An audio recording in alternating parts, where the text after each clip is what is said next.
bersama-sama dan mengambil solusi bersama-sama untuk mewujudkan keadilan sosial bagi bangsa dan negara Republik ini. Karena memang gerejalah punya peranan penting membangun keadilan sosial itu. Karena keadilan sosial hanya milik gereja. Keadilan, bicara masalah keadilan. Tetapi pembuat masalah terbesar dari abad pertama sampai sekarang adalah gereja juga yang tidak membangun keadilan. Itulah sebabnya di akhir zaman ini dibutuhkan pelaku-pelaku gereja seperti kita harus berubah atau mengubah strategi baru dengan langkah baru, dengan praktis saja. Untuk kembali pertama mewujudkan doa Tuhan Yesus. Yohanes 17 ayat 21-22. Complete unity, making untuk hasilkan keadilan sosial itu berjalan sendiri. Jadi saya mau bicara begini lagi. Yang pembuat masalah ketidakadilan terjadi di seluruh dunia, bukan hanya di Indonesia, adalah orang Kristen. Setuju? Ada yang tidak setuju. Kalau saya setuju 100%. Kalau semua orang Kristen yang mengakui Yesus Kristus adalah Tuhan, semua bertobat dan melakukan keadilan sosial, maka bangsa ini aman. Setuju? Ya, sudah itu saja resepnya. Tidak ada lain. Papua masuk bingkai Republik Indonesia sudah 60 tahun lebih. Tapi ketidakadilan terjadi sampai detik sedang saya bicara. Dan siapa yang membuat itu? Saya tidak mau bicara lagi. Kamu buka rumah sakit, kamu buka sekolah pendidikan di sini. Ya, Papua itu perlu pendidikan yang konkret, perlu kesehatan, klinik-klinik buka. Jangan mereka itu yang buka, karena mereka itu setengah hati. Jangan terjadi seperti zaman Firaun apakah di Mesir itu. Ya, tapi di belakang sana kasih racun, dan itu terjadi di depan mata Anda dan saya. Kenapa? Karena kita punya kapasitas, kapabilitas, tetapi lihat hanya dengan mata sebelah. Gereja di Papua membutuhkan itu. Gereja di Papua juga berteriak. Banyak orang-orang di sana karena hal-hal sepele jadi korban itu. Gereja bersuara tapi nggak sampai juga. Ya. Ini menjadi tantangan besar buat kita. Berapa menit? Masih lama. Ya, ini hanya intro. Ini intro bapak-bapak dan tersisa 6 menit. 6 menit, jangan 6 menit.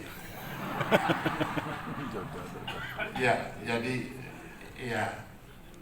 sinode bersatu.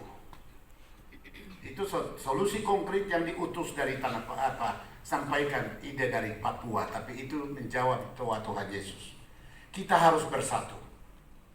Setelah bersatu, ada gereja-gereja, denominasi tertentu memiliki kemampuan itu perlu kolaborasi untuk membangun daerah-daerah yang membutuhkan di bidang-bidang tertentu tadi. Saya rasa itu akan pasti pelan-pelan tapi bisa terjawab. Di Papua 6 provinsi. Penduduknya kosong. Orang Kristen tidak mau ke Papua. Tapi kaum Kedar senang ke Papua. Dan hampir lahan sudah dibeli semua. Orang Kristen yang kaya tidak mau beli tanah, murah. Tapi mereka sudah beli tanah. Dan di sana universitas berdiri, klinik rumah sakit berdiri, dan ini. Semua dari pemerintah pusat proyek semua masuk ke mereka. Ya kami orang Papua nonton. Karena yang bikin masalah kan orang Kristen Jakarta. Ya. Kamu tahu, tapi kamu tidak kasih tahu kami. Kamu tahu, tapi kamu tidak membawa bagaimana ini supaya kami bisa masuk di situ. Ya kami nonton. Doa dan penginjilan dari tanah Papua ke bangsa-bangsa kembali ke Yerusalem. Konferensi ini diselenggarakan di tanah Papua bulan Juli tanggal 1 sampai tanggal 5. Tanggal 5 adalah hari doa nasional. Kami akan selenggarakan bersama-sama. Tanggal 1 sampai tanggal 4 itu pembicara-pembicara pakar-pakar dari bapak-bapak dari Aras Nasional, tapi beberapa dari internasional akan duduk bersama di sana. Lebih banyak round table discussion. Dari hati ke hati, dan harus ada solusi-solusinya. Itu sebabnya tahun depan Papua juga makin jadi tuan rumah. Itu kembali ke Aras Nasional yang harus putuskan. Karena tahun depan kami mau apa yang kita bicarakan tahun ini harus ada hasil tahun depan. Itu, kami orang Papua ini orangnya praktis. Makanya orangnya baik-baik. Orang baik seluruh dunia, orang sosial seluruh dunia, orang Papua. Pemulihan dan penuaian kini bergerak cepat, mengalir dari timur ke barat. Gerakan doa, gerakan penginjilan, serta gerakan pelayanan anak tengah bangkit sebagai bagian dari pergerakan ilahi ini.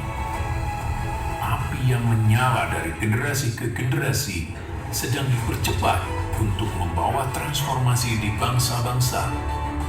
Pergerakan ilahi ini sedang terjadi, dan dalam kairosnya, dari ufuk timur Indonesia, dari garis terdepan, Golden Gate, Papua, rumah doa segala bangsa, bersama dengan 8 gereja Aras Nasional di Indonesia dan International Prayer Connect, kami dengan sukacita mengundang Anda dalam momen yang bersejarah, Konferensi Internasional Doa dan Penginjilan 2 hingga 5 Juli 2025 di Jayapura, Papua, Indonesia. Tuhan sedang mempercepat langkah gerejanya, dan Anda adalah bagian dari panggilan ini. Inilah saatnya, mari bergerak bersama dalam kobaran api doa dan penginjilan yang semakin besar. Bergabunglah dan jadilah saksi dari apa yang Tuhan lakukan di generasi ini. Bersama lintas generasi, berdoa, memuji, menyembah Tuhan dalam kesatuan hati, duduk bersama, mendengar dan merasakan hati Tuhan dalam menuntaskan amanat agung. Segera hubungikan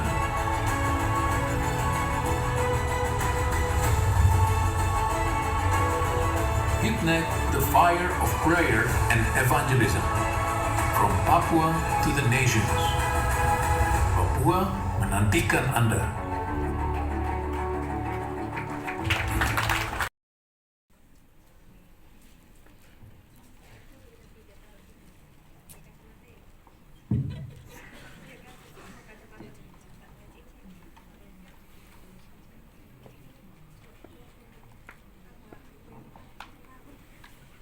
Semua, ya terima kasih atas kesempatan yang boleh diberikan kepada kami, dan tentu dengan topik yang sama, peranan gereja dalam mewujudkan keadilan sosial dalam berbangsa dan bernegara. Tapi saya yakin dan percaya pasti kita akan melihat dari sudut yang berbeda. Ya, puji Tuhan. Pada kesempatan ini, ya kita akan melihat. Saya mengingatkan kembali tentang bagaimana kita berbangsa dan bernegara. Karena berbangsa dan bernegara itu berarti menjadi bagian dari suatu bangsa dan negara, di mana kita harus menunjukkan kesadaran dan tanggung jawab terhadap kebaikan bangsa dan negara itu. Tentu tidak ada